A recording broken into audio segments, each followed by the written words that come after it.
No, it's not the Beatles, but a clever recreation right here at 95.5. KLOS, Todd Rundgren and Utopia. That's not right. Another one from the great Deface of the music, as we are hanging with Todd, who will be performing this evening at the Hollywood Bowl, celebrating the Beatles with the orchestra and everything. Huh? The Bowl. Yeah, the Bowl. Come on down.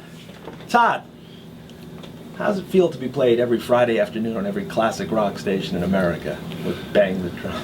You know that every Friday, no matter what town you're in. It's a boon, a blessing, I can't deny it. You know, this was a song that was kind of a throwaway. The record label never even thought to release it as a single or anything. You hear that a lot about hit songs.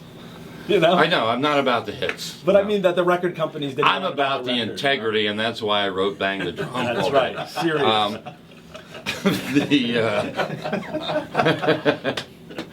The great thing about it is that it became a sports anthem after that, and then it became a cruise line anthem after that. Yeah, no, it was a cruise line. No, Carnival Cruise Line. That's right. This is their theme song now. I thought they just played it on cruise ships. No, but that's right, the Carnival. For which they paid dearly, I might add. So that's right.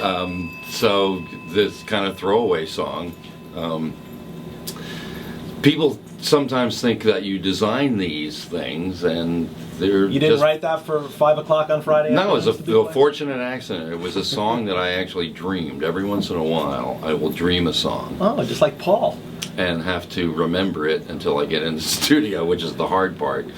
But that was just a song that popped into my head while I was sleeping. It wasn't.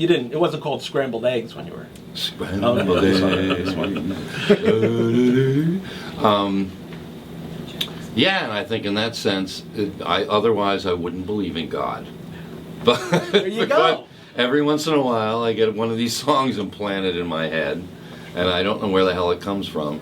But that, as I say, was a fortunate accident for me, because in the long run, it became a Friday drive time song, as you're saying. It started, I think, maybe here in L.A. I'm not sure where it started first, but KLOS.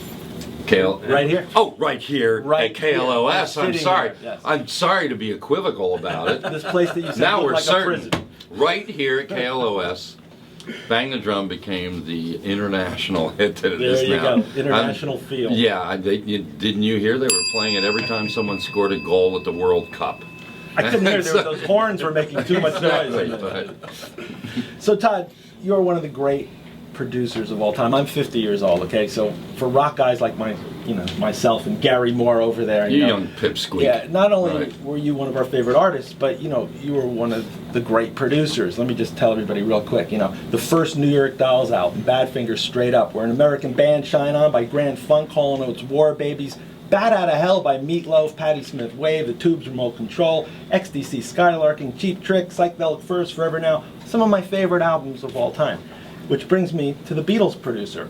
From a producer's point of view, how great was George Martin, and just tell me what he was bringing to the picture for the Beatles. Well, nobody knew what a producer was before George Martin, and indeed it may be a difference between the American approach to production and the English approach to production. The American approach to production was the producer was there to make sure that the session didn't run too long, and to collect everybody's W-2 forms, Keep the budget and things like down, that. Yeah. He was there strictly about the budget most of the time, just making sure that everything's moving along and stuff like that, and very rarely made any sort of musical contribution to what was happening. And it was one of the great ironies, I suppose, of George Martin's career that he was raised as a musician, and he was classically trained. But before he connected with the Beatles, he was producing comedy albums, right. Like the Goons and Peter Sellers, yeah, Moore and all that kind of stuff. And I guess he was looking for a way to get back into music, and the Beatles just accidentally became that thing. And I don't know, probably the first album he wasn't really contributing very much at all. Like the first Beatles album was, as I understand it, a marathon 11-hour session. Yeah. where they just recorded everything they knew, in one long day, and the very last song was Twist and Shout, and that's why John Lennon can hardly sing it at the end of it, because he's completely blown his voice out all day. But as time went on, he became, as we have grown to know him, the fifth Beatle, the guy who took all of their weird abstract ideas and turned them into actual music and things like that. And also, probably his greatest quality was his willingness to entertain their strange ideas. Their notions and ideas. Their notions and ideas, and try and make them work somehow, instead of telling them not to do that. He said, well, that's an interesting idea, let's try and do that. Let's go with it, yeah.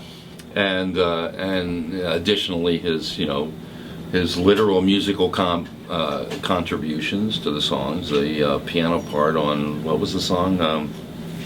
In My Life. And, the very Baroque piano thing that he actually played, that was his real musicianship. And I had the good fortune to meet him, but it was under a completely other context. It was a party that was here in LA, it might have been at Big Hilton or something downtown, celebrating the success of We're an American Band by Grand Funk Railroad, that I was the producer of, and that was the only time that I ever was in the same room with George Martin, got to meet him briefly. Was he a Grand Funk fan? Was he a Mark Farner follower? Is that yeah, that must have been it. Yeah. You always find George Martin at a Grand Funk function. Exactly, but I did get to meet him, very briefly, and he is the gentleman. Isn't he a gentleman? He's the gentleman's gentleman. The gentleman's gentleman he is. He could have been James Bond, actually, in another lifetime. Right. And so, Todd, if you could pick any Beatles song that kind of best represents George Martin. Well, a lot of people would say, the kind of the more controlled things, maybe A Day in the Life or something like that, that would represent his contribution. But I picked this particular song because of that quality that he had, that he was willing to take any of the Beatles' weirdest ideas and try and make them work for them. And that's why I picked this song. From Revolver, right here, 95.5 KLOS. The very first track recorded for the Revolver album, right here, 95.5 KLOS. Hanging with Todd Rundgren. Look at the clock, Todd. I can't believe it's time. Oh, damn. Already. But if you want to catch Todd live, he will be at the Hollywood Bowl this evening, celebrating the music of the Beatles with the big orchestra and everything. Thanks so much for coming in, Todd. I know it's early and everything, but that's okay. It was worth it, wasn't it? Plenty of time to go unconscious again. That's for right. the rest of the day. Take a little nap, Nap time. Hey, for everybody listening, anybody who heard us at 8 a.m. and knows the very first song we played this morning on Breakfast with the Beatles, you give me a call, 800-955-KLOS. Get yourself a pair of tickets to see the Fab Four, August 7th at the Pacific Amphitheater. First person. What did I say? Well, Anybody. person. Oh, well. You're such a giving. It's usually the first time we pick up the phone, and then that's... But it has to be the first person who knows. Right, but sometimes it's the 35th person that calls, isn't it? Uncle Joe Benson coming up next to do his thing all over you. Gary Moore's here. Look, everybody's here. It's a scene, man. Todd, we're going to play one of your songs here with a great Something Anything to leave everyone with. I hope the Beatle fans don't get mad, but, they won't. Because forgive me. They love you, Todd. Again, you want to vote on your favorite Beatle album, visit our website. We got a new poll up there, breakfastwiththebeatles.com. That's breakfastwiththebeatles.com. My name is Chris Carter, and it's been a pleasure playing Beatles for you. And Todd. Thank you.